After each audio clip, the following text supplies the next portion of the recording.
Fala galera, eu sou Yuri Costa e esse é o quadro Uma Ponte pra Nárnia. No último episódio de Uma Ponte pra Nárnia, a gente viu como Aslan decidiu entregar a própria vida pela do Edmundo. E após uma morte vil, Lúcia e Susana testemunham também a ressurreição do Grande Leão. Depois de um tempo maravilhoso com Aslan, as garotas vão montadas em suas costas, galgando por toda a Nárnia até o castelo da feiticeira. Mas o que será que eles foram fazer ali, no meio de todas aquelas pobres estátuas de pedra? O Aslan não perdeu tempo, ele soprava com seu hálito quente sobre cada uma das estátuas que via. E cada uma delas ia voltando à vida como se nada tivesse acontecido. E depois de desencantar centenas de seres, inclusive um gigante, um leão e até o próprio Sr. Túminos, que ficou super feliz de ver a Lúcia de novo, o Aslan pediu para que o gigante abrisse uma saída e anunciou o seu plano. Os leões e os outros animais de bom faro deviam ir na frente, farejando o campo de batalha. Iriam derrotar a feiticeira branca e o seu exército antes de escurecer. O outro leão ficou encantadíssimo com a menção de Aslan. Nós, os leões,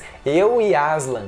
Por isso que eu gosto tanto dele, porque ele nos coloca acima dos outros, ele não fica bancando o importante. Mais uma vez, a sutileza de mostrar o caráter do Aslan é brilhante. Percorreram a distância o mais rápido que puderam, os maiores carregando os menores nas costas, e em pouco tempo chegaram no campo de batalha. Haviam várias estátuas de pedra por toda a parte, mas a feiticeira não parecia mais ter a varinha em suas mãos. Nesse momento, ela lutava com Pedro, usando o facão de pedra contra a espada e o escudo do garoto. O Aslan rugiu com força e toda a Nárnia estremeceu. Então a feiticeira encarou ele incrédula à distância. Distância que, por sinal, em um segundo já não havia mais. O Aslan pulou sobre ela e eles rolaram ladeira abaixo. Os reforços ajudaram a enfrentar centenas de inimigos. Alguns se rendiam e outros fugiam ao ver a feiticeira derrotada pelo Grande Leão. Por fim, alguns minutos depois, toda aquela batalha havia terminado. O Pedro e o Aslan se encontraram e o Pedro foi logo avisando que eles só tinham conseguido resistir até aquele ponto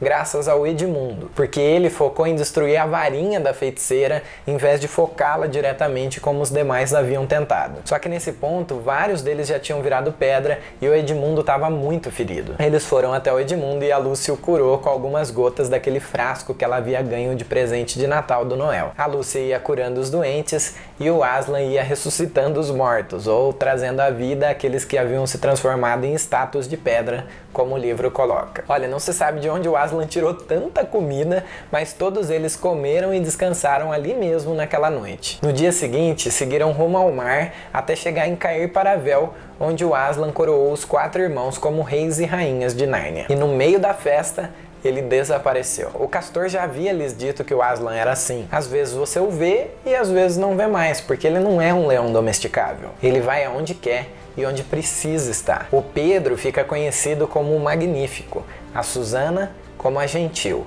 o Edmundo como o Justo e a Lúcia como a Destemida. Eu acho muito bonito que o Edmundo tenha ficado conhecido como o Justo, porque afinal ele foi justificado pelo sacrifício do Grande Leão. Mas se você quer saber mais sobre isso, veja o Ponte do Reino sobre o filme O Leão, a Feiticeira e o Guarda-Roupa, que eu tô deixando aqui no izinho pra vocês. Passaram-se então muitos anos em que os 4 reinaram nas terras de Nárnia. Derrotaram criaturas vis, expulsaram gigantes, visitaram ilhas além do Mar Oriental e governaram com justiça e retidão. Já muito tempo depois, eles ficaram sabendo que o veado branco, um animal raríssimo, cuja lenda dizia que quem o capturasse receberia tudo o que sempre sonhou, havia aparecido nos bosques ocidentais de Nárnia. Então resolveram ir à sua procura. Caçaram-no até não poderem mais seguir a cavalo no extremo oeste, lá no ermo do Lampião. Quando eles viram aquele lampião no meio da floresta, eles tiveram uma estranha sensação. A sensação de que eles já tiveram ali antes. Eles foram seguindo seus pressentimentos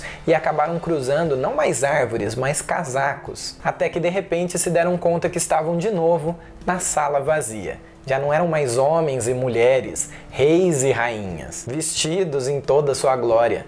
Eram apenas 4 crianças, Pedro, Susana, Edmundo e Lúcia, e voltavam para o mundo deles na mesma hora e dia em que haviam partido para Nárnia. A governanta nunca chegou a entrar na sala, para sorte deles, mas resolveram contar toda a história para o professor, já que 4 dos seus casacos haviam sumido. O professor acreditou em cada palavra, porque, como você já sabe, ele já esteve em Nárnia antes, mas os advertiu que eles nunca mais voltariam a Nárnia por aquele caminho. No entanto, eles certamente voltariam lá algum dia se eles estivessem atentos, sempre de olhos bem abertos. E é assim que termina a segunda crônica, o leão, a feiticeira e o guarda-roupa. O que você achou de ouvir essa história de uma outra forma? E o que você achou das diferenças entre o livro e o filme? Você conseguiu perceber? Ah, e se você tá esperando que a próxima crônica seja o Príncipe Caspian, você tá enganado, tá? Porque saiba você que existe uma história incrível que acontece enquanto o Pedro, a Susana, o Edmundo e a Lúcia são reis e rainhas em Nárnia. É uma das minhas crônicas favoritas e, assim como o Sobrinho do Mago, ela nunca foi adaptada para o cinema. Tá curioso para ouvir essa história? Então aguarda até a próxima terça. E se você tem gostado desse quadro e dos demais vídeos aqui do Ponte do Reino, compartilhe esse canal com seus amigos e nas redes sociais. Por Aslan e por Nárnia, e até a próxima!